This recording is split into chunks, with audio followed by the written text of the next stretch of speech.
Hi, I'm Alex O'Neill, and I'm going to read you an excerpt from my debut book, The Troubles with Us. Ta-da! It is a coming-of-age memoir about growing up in a very Republican area of West Belfast during the tail end of the Troubles. So I'm just going to start with the prologue. I hope you enjoy. Belfast, Christmas 1994. It started with Santa. That was the first whopper in our family. The first I knew about anyway. Most parents have the courtesy to deal their children this devastating blow before they hit adolescence, or they assume they'll figure it out for themselves. I was never the kind of kid who figured stuff out. Mummy should have realised this the day I came home from school, aged 9, and asked whether we were Catholics or Protestants. After 5 years of being educated by nuns in Belfast, a city where walls were literally built to separate the two. Still, I have to hand it to the woman. She knew how to do Christmas.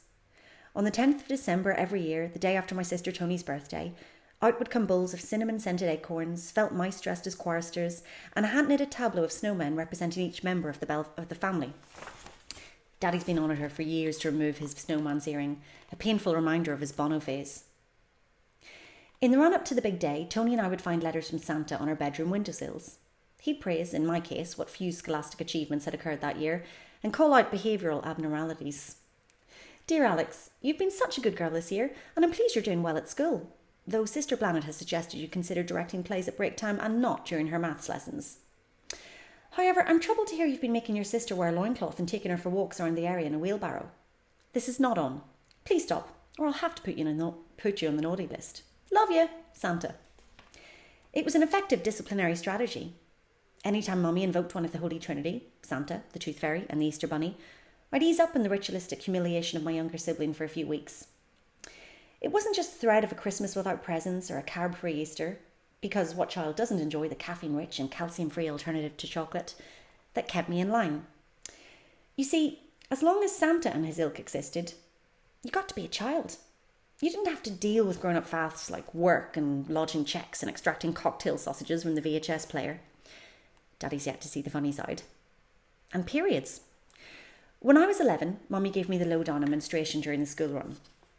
Women have a monthly cycle. It's perfectly natural. No need for a fuss. Come to me for sanitary towels. We don't do tampons in this family. They can kill you. Have a great day, love. She couldn't understand why people felt the need to talk about basic bodily functions, and so the P word was banned in our house. This was odd, considering the colourful lexicon of profanities that frequently poured out of her mouth. Ass face and dick features and holy fuck, and a particular favourite, their holes open, to describe a person of pecuniary meanness. The real injustice of adulthood, however, was getting old itself. Daddy's mummy spent her retirement on the sofa, saying the rosary and watching daytime TV, while my maternal grandmother died before I was born. As I could see no advantages to the ageing process, I decided not to participate.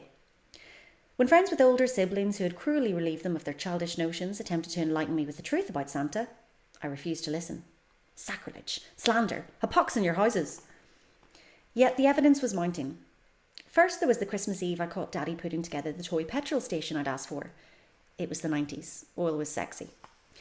He told me he'd been in the bathroom and had heard a noise. When he went to investigate, he found a half-assembled gas pump by the tree. Assuming he'd scared off Santa, he decided to finish the job for him. The following year, I stumbled across a Geo Safari at the bottom of my Uncle Tony's wardrobe while examining his stack of Playboys.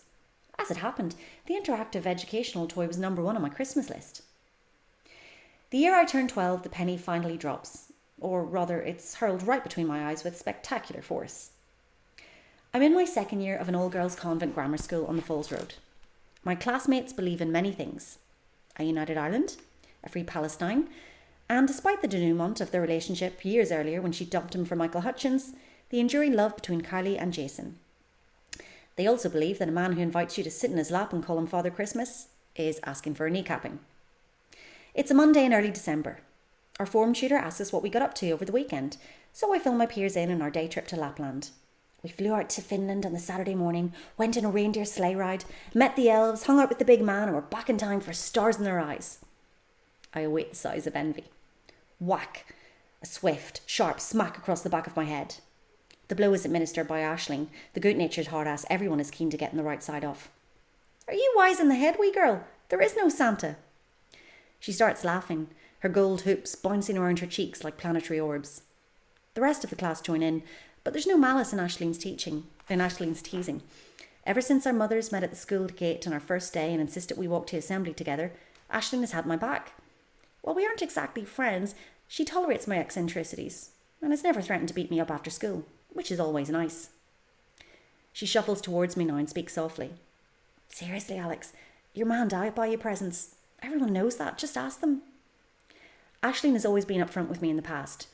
She was the one to tell me that snacking and scrunched up pieces of file paper is fucking weird, and that my attempts to form an appreciation society for the Irish talk show host Gay Byrne were unlikely to succeed.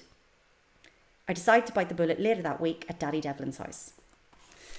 So I hope that gives you a flavour of the book, and I hope you enjoyed that, and thank you very much for listening.